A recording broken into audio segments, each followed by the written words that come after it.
Today's video is about domain and range.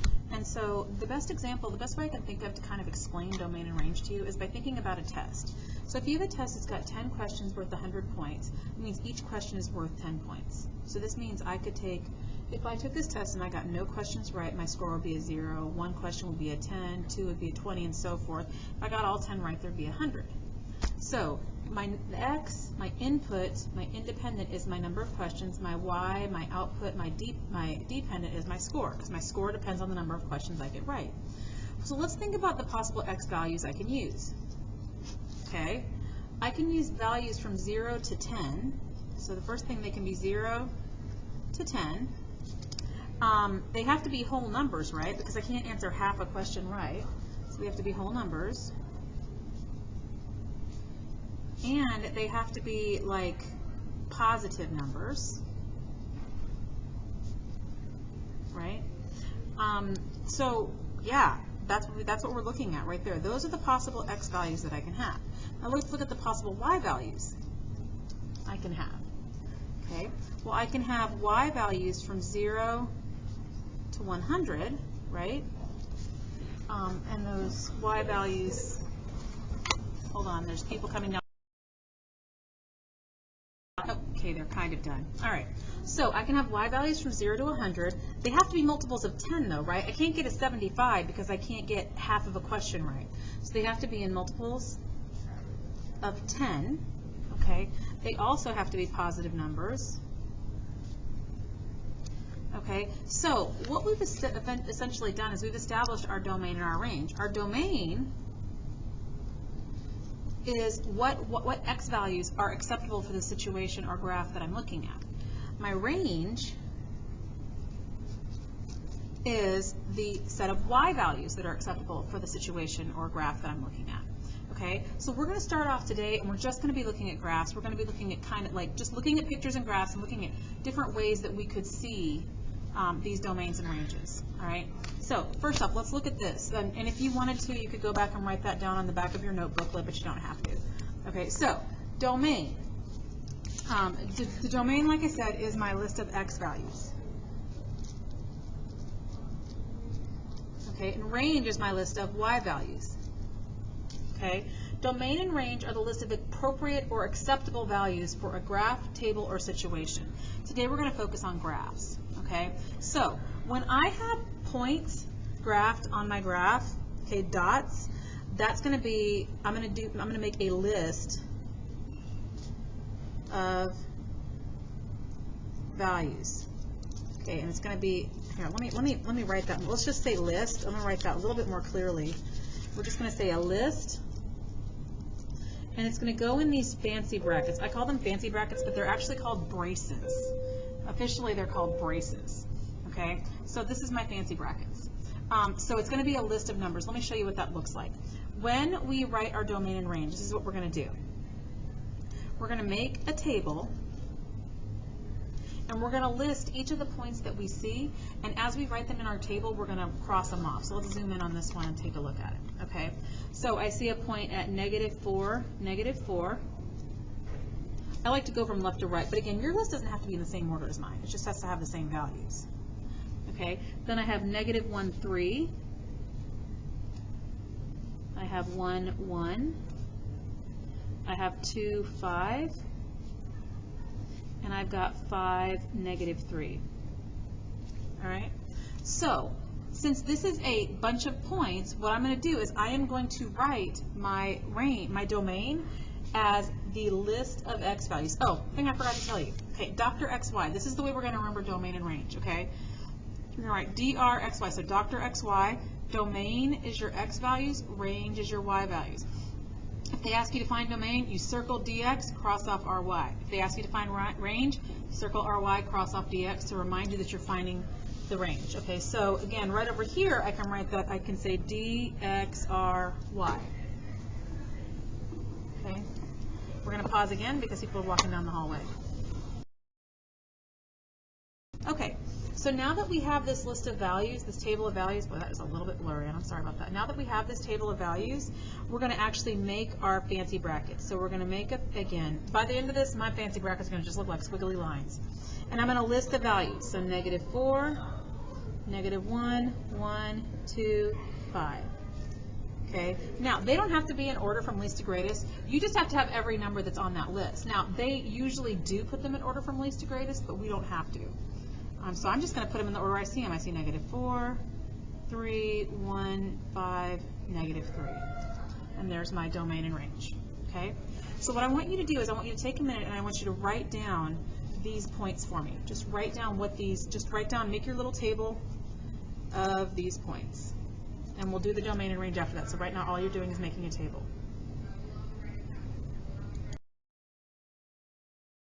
All right, this is the list that I came up with. Now, another thing about domain, which is x, and range, which is our y, is we don't repeat numbers. So when I write the domain for this one, I see -3 twice, but I'm not going to write it twice because -3 is a value. I don't need to write it twice. I already said that it's an acceptable value. So -3, I'm not going to write it twice even though there's 2 of them. -2, -1, and I'm not going to write these ones twice because it's already listed once. Okay? Same thing for the range. I have 4, -1, but you see I've got -2 listed twice, so I'm not going to write it again. And then I have 2, 3. Now, again, you would probably see it as -2, -1, 2, 3, 4. But again, that's okay. So I want you guys to take a second. I want you to write the table, and then I want you to tell me what the domain and range are.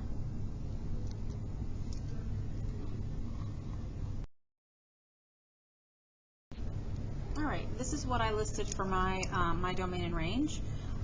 Hopefully that's what you got as well, but if you didn't, if you have any questions, let me know tomorrow. Now, that was when it's points. Now let's take a look at this one. Now over here, we're going to talk about what it looks like when it's lines. Now the lines are a little bit trickier because of course they are. Why would they be easy? Of course they're trickier, okay? So when my domain and range is lines, we're going to write an inequality. Okay, let's talk about some rules for these inequalities first. So down here at the bottom. So remember, and you may not remember this from last year, but that's why we're writing it down, okay? So when you have a solid dot, so if you see a solid dot graphed, that means that that value is included, okay? And what that also means is it's going to be or equal to. So your inequality is going to say or equal to. So that means my signs would be greater than or equal to, less than or equal to. Okay, this is also what we do if there's no dot or circle, so it just touches. What does that mean? So you see how like right here it touches that point? If you don't see a bubble, you treat it like a dot. So if it's touching, you would use that as well. Okay, now if you see a bubble like this, it's going to be greater or less than because the value is not included. Okay, and if you see an arrowhead at the end of a line, that means it never stops. And that means it goes on forever. Okay? So just a reminder of what those symbols mean. Now let's go up here and look at this first problem here. Okay? So for this one right here, here's what we're going to do. Okay? Because again, last year our strategy was to use highlighters. Well, we can't do that this year because we can't be highlighting on the screen because we would get in trouble. All right? So what we're going to do this year is we're going to write a verbal description. So step 1 is write a verbal description. I'm just going to put DESC, description. Well, I'm going to do descript. Okay, write a verbal description. So what that means is I'm going to write what I see. Okay, so when I look, I'm looking for my smallest x value and my biggest x value. Now if you wanted to, you could block it out with patty paper. But I'm looking for the smallest x value I see, which is right there at -4, and the biggest x value I see, which is at 2. So I'm going to say, okay, where did I write this? Okay, I'm going to say negative, so my x values, because it's Dr. XY, my x values go from -4 to 2. Okay, so I've written my verbal description. Next thing I'm going to do is I'm going to draw the endpoint, draw the endpoints and connect them. What does that mean? Okay. Well, up here on the 4, on the negative 4, I have a circle. On the 2, I have an arrow. So I'm going to draw that circle and that arrow, and then I'm going to connect them up. Okay? So again, I drew the circle and the arrow, and I connected them up. So now I'm going to write an x. If you look at this, it means the smallest x value I have is negative 4, and it goes up. But this arrowhead means it goes forever. It doesn't stop at 2. It keeps going forever. So that means my x values are bigger than negative 4. I always start with a greater than or less than sign, and then I look. Can I include that value? If it's a bubble, I can't include it, so I leave it as a greater than sign. I don't put the or equal to. Okay? Let's look at the range. Okay, the range here goes from, so my y values go from the lowest one I see, the lowest one I see is down here at negative 1 to the highest one I see is up there at 5. And again, I'm going to draw the symbols I see. So down here at negative 1 I see a circle. At positive 5 I see an arrow. I see the same thing. Those y values are greater than negative 1. So what that means is for this graph, the only kind of x values I should see are x values bigger than negative 4 and y values bigger than negative 1. Those are the only values I should see. If they said, oh, what about negative 3, negative 3? Nope, because that x value is not bigger than, well, the x value is bigger than 4, but the y value is not bigger than 1. Okay? So that's what we're looking for. We're going to skip these two for now, and I want to go down here. What I want you to do is I want you to write me a statement. So describe to me what they are. So like, for example, I'll start with the domain. I just want you to describe them. So I see my lowest x value is negative 2 to my highest x value is 4. And then I see an arrow over the 2 and an arrow over the other 2. Actually, you know what? I'll do this one with I'll let you try the other one. Okay, arrow over the 2, arrow the other 2. Okay, so look at that. Arrow is going in every direction. What does that mean? Well, if it keeps going forever in that direction, it keeps going forever in that direction, that means I can use any value I want, which means all real numbers. Okay, so that means x is all, okay, that just looked like a crazy person, right? All real numbers. Now, for all real numbers, you could write ARN for all real numbers. You could also write this funny looking R right there. It's like an R with 2 bars. This is the mathematical symbol for real numbers. ARN is just all real numbers simplified, or you could just write out all real numbers. You could actually write out the word numbers. I'm not going to do that. I don't care which one of you write, but you got to make sure that when it's arrows going in every direction, you write all real numbers. Now, is the range going to be arrows going in every direction? Well, no. Let's look at this. My lowest y value I see is also negative 2, and the highest y value I see is also positive 4. Now, I don't see a dot here, but remember, if I don't see a bubble, then I treat it like a dot. So I'm going to put a dot right there. Now, whoopsie, I'm sorry, I'm going to put a dot right there. Okay, sorry about that. Those are arrows in both directions. Okay, so put a dot there. Now the 4, when I look up here at the 4, I see an arrow. And when I draw that, I have something just like up here, but it's a little bit different, right? So my y is greater than negative 2, because it's got to be bigger than that lowest value. But you see how this is a dot? Well, if it's a dot, that means it's also equal to. One of the things I read, I saw a video, and what they said was the one that's harder to draw, the one you have to do more to draw, you have to do more when you write the inequality sign. So I gotta draw the circle, and then I gotta color it in. I gotta draw this. I gotta draw the symbol, and then I gotta put a line under it. So if I gotta do more to draw the dot, then I gotta do more to draw the symbol too. Okay. I want you guys to try this one right here. So you're gonna write your description. You're gonna draw your endpoints. Oh, and then the last step is to write as an inequality.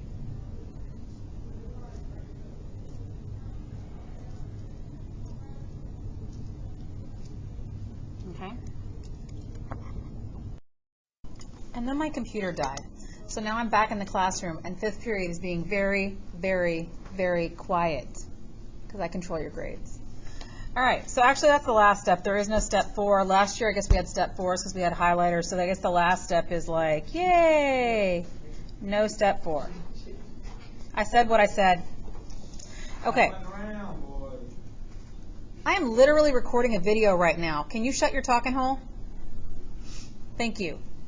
And that's going on the internet. So anyway, you're welcome for that. Okay, so I'm really sorry for anybody that had to hear that. You didn't deserve that. Anyway, okay, so that's what it looks like when we have like an inequality where it's going in one direction. Now, I think I might have told y'all to do this one. I don't know. Do this one. Okay, so when you do this one, we're going to, first of all, we're going to write our description. We go from, what is that, 1, 2, 3, 4, 5, 6. We go from -6 to +6. And so, again, we write our verbal description, then we draw our endpoints. The -6 has an arrowhead above it, and the +6 has an arrowhead above it. We connect them with a line. Well, that line's going both directions, arrows all the way. So that means, once again, my domain is all real numbers. Remember, you can do the funny R, you can write ARN, you can write all real numbers. They're all the same thing, okay? Now our range, let's look at our range. Our range goes from 1, 2, 3, 4, -4 to 1, 2, 3, 4, +4. We have an arrowhead on the top of both of those. So once again, that means our range, our Y values are also all real numbers. So we can use any value for X and get out any value for Y. So that's what it looks like when you have like an inequality that goes in one direction, or when you have arrowheads going in every direction. Now this next one is kind of weird and tricky, so you're going to have to pay a little bit of attention. So if I look at this one, I'm going to do the same thing I've been doing. I'm going to I'm going to write my verbal description. So what I see is on my X, my domain X, I have values going from -5 to 4. Okay, now on this end there's a dot, and on that end, so at the -5 there's a dot, at the 4 there's a dot, and if I connect them all the way through, it like goes from dot to dot. So what that means is all the values I'm looking for are between -5 and 4. So we have a mathematical way that we write between, and it's weird looking, and you're just going to have to be okay with it. All right, so what we do is we write our -5 and our 4 with like a big space between them, and then we put the X in the middle. Hang on one second. Okay, so we put the X in the middle of the -5 and 4 because like X is between -5 and 4. And then we put less than signs around the X's. Okay, that looks super weird, but is the X between the -5 and 4? Yes.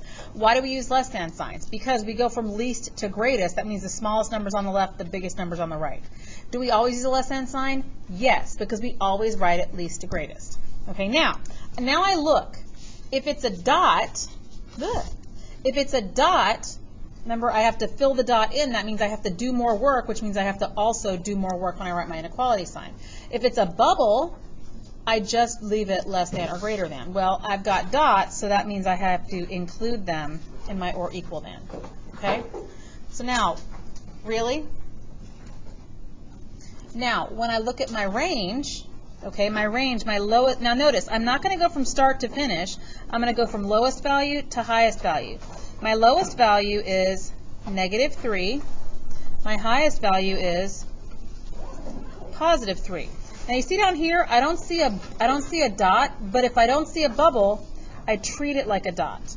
And up here, I don't see a dot or a bubble, but if I don't see a bubble, I treat it like it's a dot. And again, once again, my values are trapped in the middle, right? So I have Y between -3 and +3, and I put less than signs. Since I have dots, I also do or equal to. Okay, y'all take a minute, and I want you to try this one right here. Okay, so when I look at this, my X values go from -5 to -2, okay? And when I draw them, I have a bubble over the 5 and a bubble over the -2, and they're connected all the way through. Now, so what I'm going to do again, I'm going to put my X in the middle. My lowest number goes over here. My highest number goes over there. Why are you talking? You think you're leaving when the bell rings? Mm-mm. That's fifth period staying until the end of this video. Okay? I don't put the or equal to because, look, I don't even know what I was telling y'all to do in this video at this point. I think I told you to figure out this, I don't know. I've stopped this video and started it so many times. I did let fifth period go. I gave them hate face, but anyway. Okay, so I think we were doing the range. Okay, so remember the range goes from the lowest value to the highest value. Don't talk. Lowest value to the highest value. So my lowest value is -4. My highest value is +4. I've got bubbles on both ends, and they're connected all the way through. So that means my y value is between -4 and +4. Since they're bubbles at the ends, I can't make them or equal to, I got to leave them less than. All right, so this is domain and range. It's a little weird, but we are going to practice it over the next few days. Okay, bye.